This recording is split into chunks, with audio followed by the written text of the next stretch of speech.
Afganistán, un país que se encuentra en guerra desde hace cientos de años hasta la actualidad.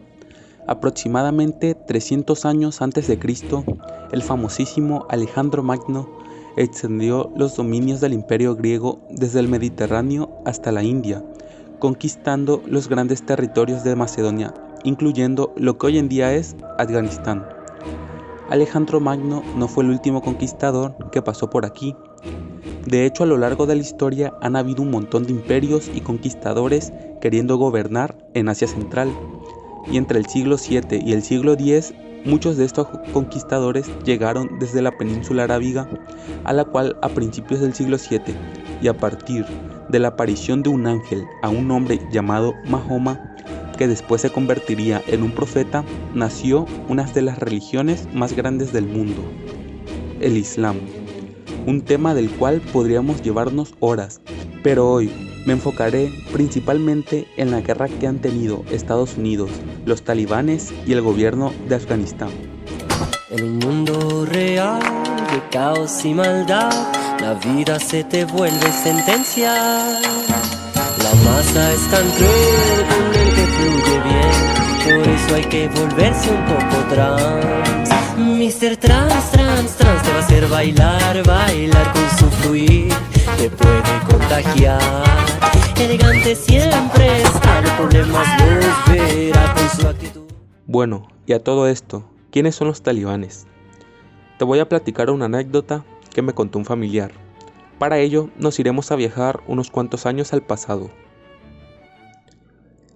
Era un martes 11 de septiembre por la mañana en Tabasco, México. Él estaba conduciendo su auto para llegar al trabajo. Y al encender la radio le llamó la atención que en todas las estaciones interrumpieron las canciones para poner a los locutores y todos hablaban de lo mismo. Un inusual accidente a lo alto de una de las torres gemelas de Nueva York. No había mucha información al respecto, pero se hablaba de una fuerte explosión y algunos testigos aseguran haber visto un avión, aunque para este punto del día aún todo era confusión. Llegó a su trabajo y todos estaban al pendiente de la noticia. El trabajo prácticamente se suspendió. Todos estaban en silencio enfrente de un televisor para poder observar lo que parecía ser la noticia más impactante de la historia alrededor del mundo. Pasaron algunos minutos y de repente, ante la mirada atónita de todos en Nueva York y las demás personas en el resto del planeta, fue testigo de una de las imágenes más impactantes que hasta el día de hoy ha visto en toda su vida. Mientras un medio de noticias reportaba la situación con una de las dos torres en llamas, sorpresivamente apareció un nuevo avión en la toma y de repente otra gran explosión. Y aquí se confirma lo que parecía ser un atentado terrorista. ¿Pero qué tiene que ver todo esto con los talibanes? Pues resulta que tan solo unos días después de los atentados terroristas, un hombre misterioso, del cual hasta ese momento casi nadie sabía, apareció en un video de baja producción, pero de un mensaje impactante adjudicándose la responsabilidad como el actor intelectual de los atentados contra Estados Unidos. Se trataba de un árabe multimillonario, pero de aspecto humilde y desarreglado, llamado Osama Bin Laden. Osama Bin Laden era el líder y creador de una organización terrorista a la cual llamó Al-Qaeda.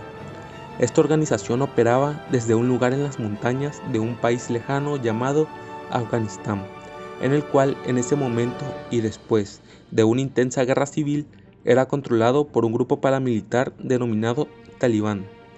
Ante esta situación y después de los ataques del 11 de septiembre y la confesión de responsabilidad por parte de Osama Bin Laden, Estados Unidos le exigió al gobierno de los talibanes que entregaran por las buenas al líder de Al-Qaeda. Pero los talibanes se negaron y en lugar de eso le brindaron asilo y protección al líder de los terroristas. Esta situación provocó el enojo de Estados Unidos y así fue como 5 días después de los atentados, el 16 de septiembre del año 2001, el entonces presidente de Estados Unidos anunció el inicio de una nueva guerra que llamaron la Guerra contra el Terrorismo, donde su principal objetivo era capturar vivo o muerto a Osama Bin Laden y al líder de los talibanes en Afganistán. Un mes después del ataque, Estados Unidos, con la ayuda de otros países, lanzó una ofensiva y comenzó a bombardear Afganistán. Hace 2 años, después de 18 años de ese suceso, Estados Unidos aún tenía 14.000 soldados desplegados ahí. En ese momento habían unas negociaciones de paz con el presidente Donald Trump, que finalmente se cayeron. Pero ¿por qué duró tanto esta guerra? Para empezar, como ya mencioné, Afganistán es un territorio que ha estado en guerra a lo largo de su historia. En 1979, Afganistán fue invadida por la antigua Unión Soviética, que impulsó allí un gobierno comunista, pero encontró una feroz oposición que se empezó a organizar para combatirlos. La mitad de la población tuvo que huir a países como Irán o Pakistán.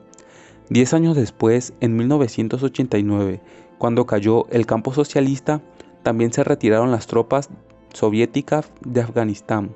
Pero esto no significó la paz. Al contrario, la guerra civil, la polarización y el enfrentamiento que ya llevaba décadas continuaron. Estos años de guerra fueron el caldo de cultivo para el extremismo.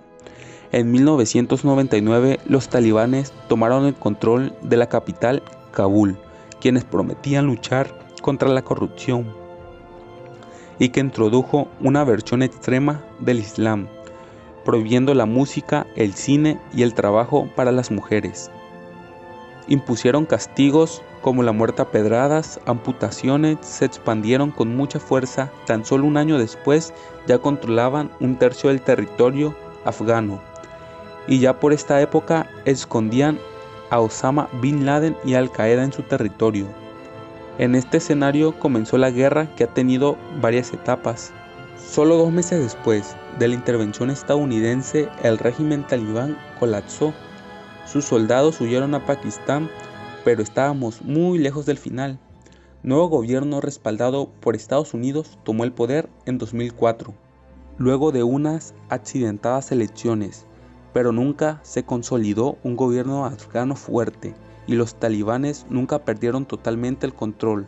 Fueron presentes en muchos territorios, fundamentalmente en la frontera con Pakistán, donde se escondían. Actualmente el país vive momentos de caos, de temor, de incertidumbre, todo por el regreso de los talibanes al poder, ya que hace unos meses Estados Unidos y la OTAN anunciaron que dejaban el país. Era cuestión de tiempo para que los temibles insurgentes retomaran el poder, y ya sucedió, empezando por la caída de la capital, Kabul, y ante la inminente llegada de los rebeldes a Kabul, el presidente afgano Ashraf Ghani decidió rendirse y abandonar el país, y los talibanes entraron hasta Palacio Presidencial como Pedro por su casa sin encontrar la menor resistencia, y así, en un parpadeo, terminaron 20 años de la presencia de Estados Unidos y su intento para imponer una democracia estilo occidental. Y así es como Afganistán, un país que lamentablemente ha tenido que pasar por todo esto a lo largo de su historia. Un país lleno de gente mala, pero también está lleno de gente buena. Está lleno de gente luchando para vivir. Esta gente luchando para que su familia viva. Gente luchando para darle de comer a su familia, y que puede que sean culturas diferentes a las de nosotros, que tengan diferentes religiones, que no tengan nuestros pensamientos, pero que al final todos somos seres humanos y todos tenemos sentimientos, todos pasamos por dolor, todos nos divertimos, todos compartimos eso que caracteriza a un ser humano. Yo soy Rodrigo de la Fuente, espero todo haya quedado claro. Gracias.